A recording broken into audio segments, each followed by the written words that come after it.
The backhoe rumbled into our cul-de-sac at exactly 9:04 a.m. on a Tuesday morning. By 9:17, Patricia Harwood's pristine in-ground pool had been transformed into nothing more than a muddy crater, filled with fresh topsoil and the echoing sound of her hysterical shrieking. That pool was medically necessary, she wailed, as the county inspector calmly handed her a thick stack of citations. My doctor prescribed aquatic therapy for my joints. I stood there, leaning against my perfectly legal, freshly repainted fence, unable to suppress a slight smile. So was my fence, Patricia, I said in a measured tone. My fence was therapeutic too, but I'm getting ahead of myself. Let me take you back to where this whole mess started. My name is James Bar-Eric. I'm a 42-year-old electrician who values his privacy above almost everything else. 3 years ago, I made what I thought was a sensible decision, to buy a house in Maple Grove Estates, a suburban development that seemed quiet and well-maintained. What I didn't fully grasp at the time was that I was entering the domain of Patricia Harwood, HOA president, self-appointed guardian of all that is proper and regulation compliant in our little corner of suburbia. The trouble began when I decided to install a simple cedar fence around my backyard. Nothing fancy, just 6 feet of clean lines and natural wood stain. I wanted some privacy for weekend barbecues, and a place to enjoy my morning coffee without small talk from every dog walker passing by. The fence was well within city codes, professionally installed, and actually improved my property value. Patricia descended upon my property within 17 minutes of the final fence post being secured. She arrived with a measuring tape, a clipboard, and an expression that could curdle milk. This monstrosity violates multiple HOA covenant restrictions, she announced, her voice carrying that particular tone of righteous indignation only HOA board members seem to master. Which restrictions would those be? I asked, maintaining my calm. She rattled off a list that included fence height limitations, approved color palettes, and something she called community visual flow disruption. According to her interpretation, my fence exceeded the maximum height by 3 inches. The natural cedar stain wasn't on the approved color list, and the solid panels created what she termed an aggressive barrier to neighborly interaction. The first official letter arrived 2 days later. It demanded I reduce the fence height to 4 feet, paint it in approved cream number 07, and install decorative latticework on top to maintain community aesthetic standards. The letter was signed by Patricia and co-signed by her 2 loyal board members, who existed solely to rubber stamp her decisions. I responded with copies of the city permits, a professional survey showing my fence was exactly 6 feet, as allowed by municipal code, and a polite note explaining that HOA rules couldn't supersede city ordinances. Apparently, that was tantamount to a declaration of war. She began what I can only describe as a campaign of fence harassment. Every morning, she'd stand in front of my fence with a ruler, taking measurements and photos. She brought different board members by to assess the shadow displacement impact on neighboring properties. She left passive-aggressive notes in my mailbox like, "Strong communities don't build walls between neighbors. Your fence sends an unwelcoming message to our family-friendly environment." The irony of her crusade became obvious every evening when the sounds of her backyard pool parties echoed through the neighborhood. Patricia had installed what she called a wellness aquatic center, complete with mood lighting, a powerful sound system, and a tiki bar that would make a resort jealous. The bass from her therapeutic water aerobic sessions rattled windows 3 houses away.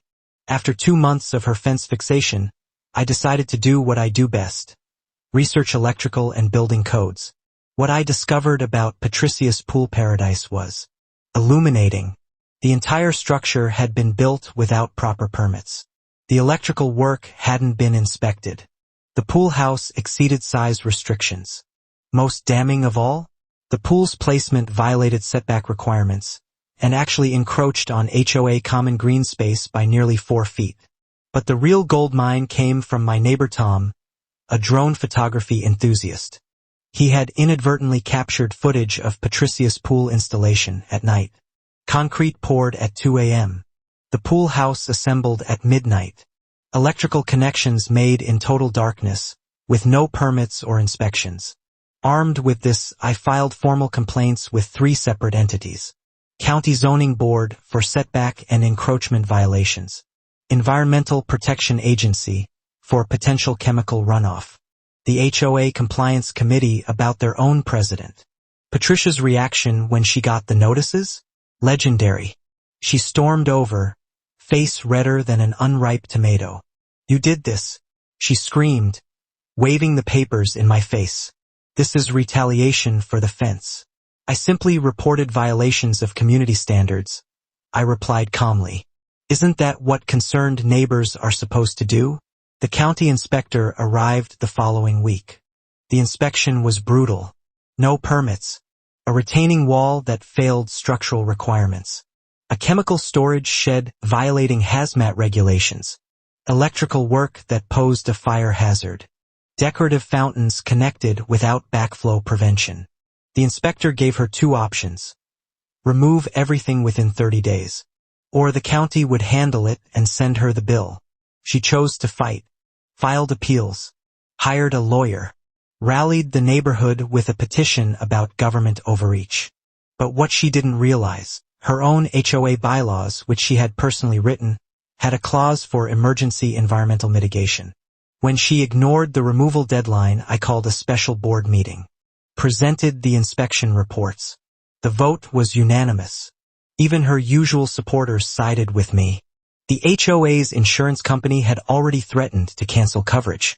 She had to abstain from voting due to conflict of interest, and sat there stunned, while her own board ordered immediate remediation. Which brings us back to that Tuesday morning. The county crews drained the pool, jackhammered the concrete, removed all the illegal structures, filled the hole with soil. The HOA's landscaping committee had already approved a plan to replant native shrubs and trees. Patricia ran outside in her bathrobe, screaming about her rights and threatening lawsuits against me. The crews. Everyone. She even called 911. The officers reviewed the court orders and told her to stand back and let them work. The final blow? The inspector handed her the bill. $37,000 for removal and restoration. $8,000 in fines. And a cease and desist order banning her from construction for 5 years. She turned pale. "This is bankruptcy," she whispered. The inspector just shrugged. "Should have pulled permits, ma'am." But it wasn't over. That night, the HOA board held an emergency vote of no confidence. The association's attorney laid it all out. Her actions had exposed the HOA to massive liability. Violations while serving as president equals breach of fiduciary duty. Vice President Gerald Morrison, her former lapdog, stood up and found his spine. Motion to remove Patricia Harwood as HOA president. Effective immediately. Unanimous.